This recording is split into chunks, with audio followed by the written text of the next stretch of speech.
Hi boys and girls, I'm back to read you another chapter from our book Little House in the Big Woods by Laura Ingalls Wilder. Today I'll be reading chapter 11, which is entitled Harvest.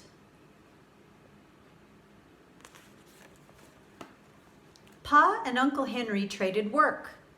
When the grain got ripe in the fields, Uncle Henry came to work with Pa, and Aunt Polly and all the cousins came to spend the day. Then Pa went to help Uncle Henry cut his grain, and Ma took Laura and Mary and Carrie to spend the day with Aunt Polly.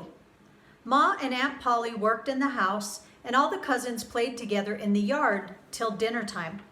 Aunt Polly's yard was a fine place to play because the stumps were so thick. The cousins played jumping from stump to stump without ever touching the ground. Even Laura, who was littlest, could do this easily in the places where the smallest trees had grown close together. Cousin Charlie was a big boy, going on 11 years old, and he could jump from stump to stump all over the yard. The smaller stumps he could jump 2 at a time, and he could walk on the top rail of the fence without being afraid. Pa and Uncle Henry were out in the field cutting the oats with cradles.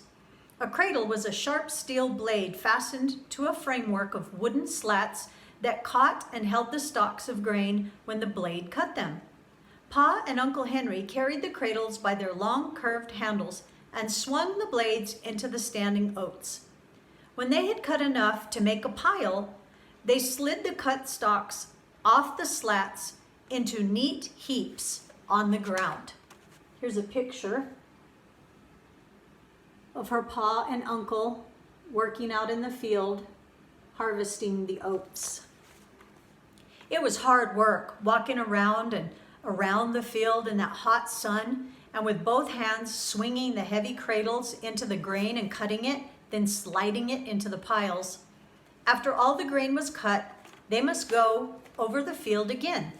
This time, they would stoop over each pile, and taking up a handful of the stalks in each hand, they would knot them together to make a long strand. Then, gathering up the pile of grain in their arms, they would bind it tightly around with the band they had made and tie the band and tuck it in the ends. After they made 7 such bundles, then the bundles must be shocked. To make a shock, they stood 5 bundles upright, snugly together with the oat heads up. Then over these they put 2 more bundles, spreading out the stalks to make a little roof and shelter the 5 bundles from dew and rain. Every stalk of the cut grain must always be safely in the shock before dark, for lying on the dewy ground all night would spoil it. Pa and Uncle Henry were working very hard because the air was so heavy and hot and still that they expected rain. The oats were ripe, and if they were not cut and in the shock before rain came, the crop would be lost. Then Uncle Henry's horses would be hungry all winter. At noon, Pa and Uncle Henry came to the house in a great hurry and swallowed their dinner as quickly as they could. Uncle Henry said that Charlie must help them that afternoon. Laura looked at Pa when Uncle Henry said that. At home, Pa had said to Ma that Uncle Henry and Aunt Polly spoiled Charlie. When Pa was 11 years old, he had done a good day's work every day in the fields driving a team, but Charlie did hardly any work at all. Now Uncle Henry said that Charlie must come to the field. He could save them a great deal of time. He could go to the spring for water, and he could fetch them the water jug when they needed a drink. He could fetch the whetstone when the blades needed sharpening. All the children looked at Charlie. Charlie did not want to go to the field. He wanted to stay in the yard and play, but of course, he did not say so. Pa and Uncle Henry did not rest at all. They ate in a hurry and went right back to work, and Charlie went with them. Now Mary was oldest, and she wanted to play a quiet, ladylike play. So in the afternoon, the cousins made a playhouse in the yard. The stumps were chairs and tables and stoves, and leaves were dishes and sticks were the children. On the way home that night, Laura and Mary heard Pa tell Ma what happened in the field. Instead of helping Pa and Uncle Henry, Charlie was making all the trouble he could. He got in their way so they couldn't swing the cradles. He hid the whetstone so they had to hunt for it when the blades needed sharpening. He didn't bring the water jug till Uncle Henry shouted at him 3 or 4 times, and then he was sullen. After that, he followed them around, talking and asking questions. They were working too hard to pay any attention to him, so they told him to go away and not bother them. But they dropped their cradles and ran to him across the field when they heard him scream. The woods were all around the field, and there were snakes in the oats. When they got to Charlie, there was nothing wrong, and he laughed at them. He said, "Ha, I fooled you that time." Pa said it had been Uncle Henry. If he had been Uncle Henry, he would have tanned that boy's hide for him right then and there. But Uncle Henry did not do it. So they took a drink of water and went back to work. 3 times Charlie screamed, and they ran to him as fast as they could, and he laughed at them. He thought it was a good joke. And still Uncle Henry did not tan his hide. Then a 4th time he screamed louder than ever. Pa and Uncle Henry looked at him, and he was jumping up and down screaming.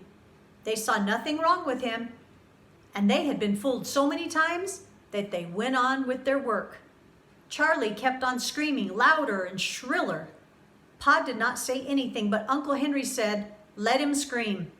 So they went on working and let him scream. He kept on jumping up and down, screaming. He did not stop. At last, Uncle Henry said, "Maybe something really is wrong." They laid down their cradles and went across the field to him. And all that time, Charlie had been jumping up and down on a yellow jacket's nest. The yellow jackets lived in a nest in the ground, and Charlie stepped on it by mistake. Then all the little bees in their bright yellow jackets came swarming out with their red-hot stings, and they hurt Charlie so that he couldn't get away. Here's a picture of Charlie getting stung. He was jumping up and down, and hundreds of bees were stinging him all over.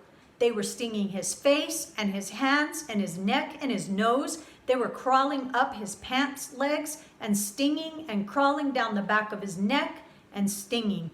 The more he jumped and screamed, the harder they stung. Pa and Uncle Henry took him by the arms and ran him away from the yellow jacket's nest. They undressed him, and his clothes were full of yellow jackets, and their stings were swelling up all over him. They killed the bees that were stinging him, and they shook the bees out of his clothes, and then they dressed him again and sent him to the house. Laura and Mary and the cousins were playing quietly in the yard when they heard a loud, blubbering cry. Charlie came bawling into the yard, and his face was so swollen that the tears could hardly squeeze out of his eyes. His hands were puffed up, and his neck was puffed out, and his cheeks were big, hard puffs. His fingers stood out stiff and swollen. There were little hard white dents all over his puffed out face and neck. Laura and Mary and the cousins stood and looked at him. Ma and Aunt Polly came running out of the house and asked him what was the matter. Charlie blubbered and bawled. Ma said it was yellow jackets. She ran to the garden and got a big pan of earth, while Aunt Polly took Charlie into the house and undressed him. They made a big pan full of mud and plastered him all over with it. They rolled him up to bed. They rolled him up in an old sheet and put him to bed. His eyes were swollen shut, and his nose was a funny shape. Ma and Aunt Polly covered his whole face with mud and tied the mud on with cloths. Only the end of his nose and his mouth showed. And here's a picture of that, boys and girls.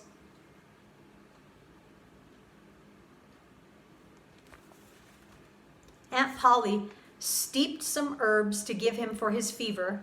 Laura and Mary and the cousins stood around for some time looking at him. It was dark that night when Pa and Uncle Henry came from the field.